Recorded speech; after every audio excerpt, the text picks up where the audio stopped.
नमस्कार, मैं हूं शिखरदीप और आप देख रहे हैं GBN 24। हमने एक इम्तिहान पास कर लिया है और अब हरियाणा की बारी है। ये बात आज सिरसा की सांसद कुमारी सैलजा ने सिरसा में कही।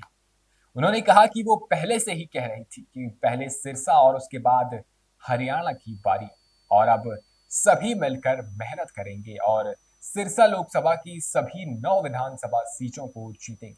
कुमारी सैलजा आज सिरसा में विधानसभा चुनाव को लेकर कार्यकर्ताओं से मीटिंग करने के बाद मीडिया से रूबरू हुई। कुमारी सैलजा को जब आज पंचकूला में अमित शाह की कार्यकर्ताओं से मीटिंग को लेकर सवाल पूछा गया तो उन्होंने कहा कि जनता पिछले 10 सालों से बीजेपी के राज से दुखी है और अब चाहे ये शंखनाद करें या कुछ भी, कोई फर्क नहीं पड़ता। राज्यसभा चुनाव में इनेलो नेता अभय चौटाला और जेजेपी नेता दुष्यंत के कांग्रेस को समर्थन देने पर उनसे जब पूछा गया तो कुमारी सैलजा ने कहा कि अभी तक कोई बात नहीं हुई है, देखते हैं क्या फैसला होता है। राहुल गांधी का लोकसभा में बोलते वक्त माइक बंद किए जाने को लेकर सिरसा सांसद कुमारी सैलजा ने कहा कि राहुल गांधी एक महत्वपूर्ण विषय नीट को लेकर अपनी बात रख रहे थे, लेकिन जब विपक्ष ही जनता की आवाज को संसद में नहीं उठाएगा तो फिर कौन उठाएगा। सुनिए क्या कुछ कहा सैलजा कुमारी। अब सब मिलकर मेहनत करेंगे। हमने पहला इम्तिहान पास किया है, अभी दूसरा भी है। हमने शुरू में भी कहा था कि पहले सिरसा उसके बाद हरियाणा, तो अब हरियाणा की बारी आ गई। ज़्यादा से ज़्यादा सीटें हमने जीतनी हैं, सिरसा की 9 जीतनी हैं। तो सब मेहनत करेंगे, मिलकर काम करेंगे और आगे अपनी सरकार बने, लोगों के काम।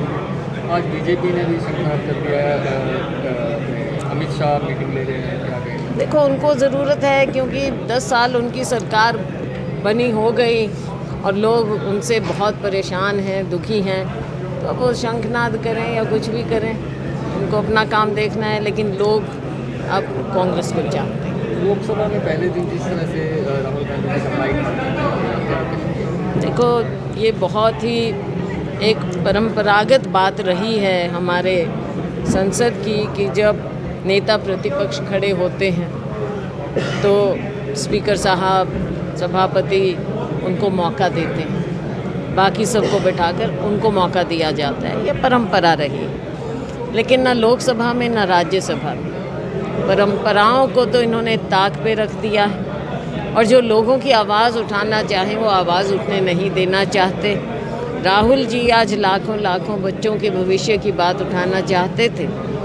नीट का एक सबसे बड़ा ज्वलंत मुद्दा देश के सामने है, लेकिन अगर विपक्ष ही आवाज़ नहीं उठा पाएगा तो लोगों की आवाज़ बनेगा कौन? लेकिन लोगों की आवाज़ को ये दबा नहीं सकेंगे। हम, हमारे नेता राहुल जी, खड़गे जी, राज्यसभा में दोनों की आवाज़ को रोका गया, तो हमारे नेता आगे बढ़ते रहेंगे और जो ताकत देश के लोगों ने हमें दी है उस ताकत को हम और बढ़ाएंगे और लोगों के हित की आवाज़ उठाते रहेंगे। राज्यसभा के लिए भी चुनाव होने जा रहा है, तो कांग्रेस की क्या भूमिका रहने वाली है? अब देखते हैं, जो भी डिस्कशन होगा उसके हिसाब से। इनेलो नेता अभय चौटाला और जेजेपी नेता दुष्यंत चौटाला कह रहे हैं कि अगर कांग्रेस उम्मीदवार खड़ा करे तो उनका समर्थन करेगी। अब देखते हैं आगे क्या फैसला होता है, अभी तो कोई बात हुई नहीं है। अभी के लिए बस इतना ही। ऐसी तमाम खबरों के लिए बने रहे हमारे साथ और देखते रहें GBN 24।